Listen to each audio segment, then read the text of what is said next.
আমি মনে করি সব মেয়েরই একটা ইমোশনের জায়গা থাকে। তার এরকম একটা সেট থাকবে। আলহামদুলিল্লাহ আমিও আমার স্বপ্নটা একটু, একটু করে পূরণ করে ফেললাম। তো চলেন আপনাদের সাথেও শেয়ার করি এর ভিতরে কি আছে। আসলে উপরে থেকেই দেখা যাচ্ছে কি আছে। তারপরেও আপনাদেরকে একটু খুলে দেখাবো। আমার অনেক দিনের ইচ্ছা ছিল এরকম একটা সেট নিবো। তো ফাইনালি আমার সেই ইচ্ছাটাও পূরণ হয়ে গেল। আসসালামু আলাইকুম এভরিওয়ান, কেমন আছেন সবাই?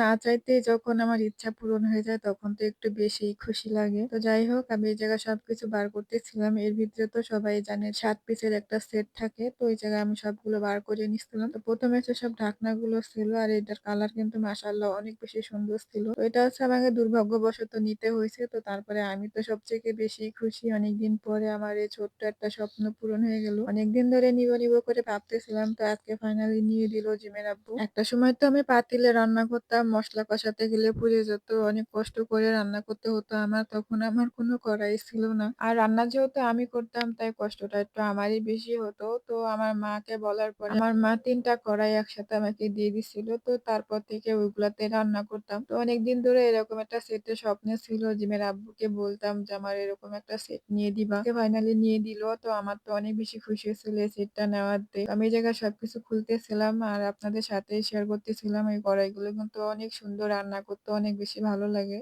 তো সব মেয়েরই কিন্তু এরকম একটা স্বপ্ন থাকে তার এরকম একটা সেট থাকবে। সবকিছু নিজের মতন করে সংসারটা গুছাবে। তো এই জায়গায় আমি সবকিছু বার করে নিলাম। তো আমার কাছে তো সবচেয়ে বেশি ভালো লাগতেছিল এই কালারটা। আর আমার কাছে মনে হয় যদি কোনো মেয়েকে এরকম একটা গিফট করা হয় যে এরকম পুরো একটা সেটের, আমার মনে হয় সে সবথেকে বেশি খুশি হবে এই সেটটা পেয়ে। কারণ সব মেয়েরই একটা ইমোশনের জায়গা এরকম হাঁড়ি-পাতিলে রান্না করা। তো আমারও অনেক দিনের ইচ্ছা ছিল এরকম হাঁড়ি-পাতিলে রান্না করব। আমি অনেক সুন্দর করে অনেক মন দিয়ে আর নিজের পছন্দের জিনিসে রান্না করতে কিন্তু অন্যরকম একটা শান্তি লাগে। তো আমার তো সেই ইচ্ছাটা পূরণ হয়ে গেল। তো আমি এই জায়গায় সবকিছু দেখতেছিলাম কেমন। আর এই ফ্রাই প্যানে কিন্তু মাছ ভাজতেও অনেক বেশি ভালো হয়। মাছটা অনেক সুন্দর করে ওঠে। তো আমি ভালো করে দেখতেছিলাম কড়াইটার ভিতরে কেমন। তো এর আগে আমার মাও একটা আমাকে এরকম কড়াই দিছিল। তো সেটাও বার করে আনতে গেছিলাম আমি, দেখি এগুলার সাথে মিলে নাকি। আর আমি তো এই কড়াইটা কখনো ব্যবহারও করিনি। যেভাবে দিচ্ছিল এভাবে রেখে দিছিলাম। তো অনেকদিন ধরে উপরে ময়লাও পড়ে গেছে। আর এটা কিন্তু ২ টা ২ রকমের ছিল। তো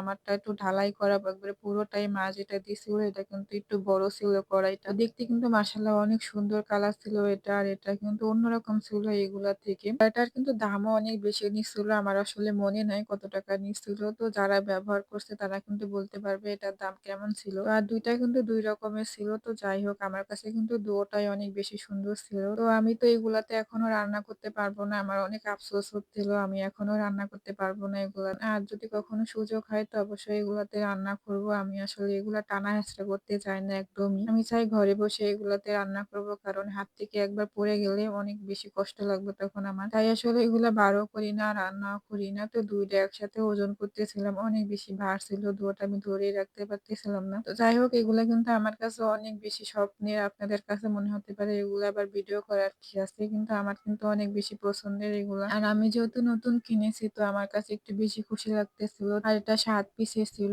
একসময় তো আমার ঘরে কোনো কড়াই ছিল না। আমি রান্নাও করতে পারতাম না। পাতিলে করে রান্না করতাম। আর আজ আমার ঘরে কড়াই রাখারই জায়গা নাই। আমি কোথায় রাখবো সেটা নিয়েই টেনশন করতেছি। তো সবকিছুর জন্যই আলহামদুলিল্লাহ, আলহামদুলিল্লাহ, আলহামদুলিল্লাহ। তো সবাই ভালো থাকবেন আর আমাদের জন্য দোয়া করবেন। আল্লাহ হাফেজ।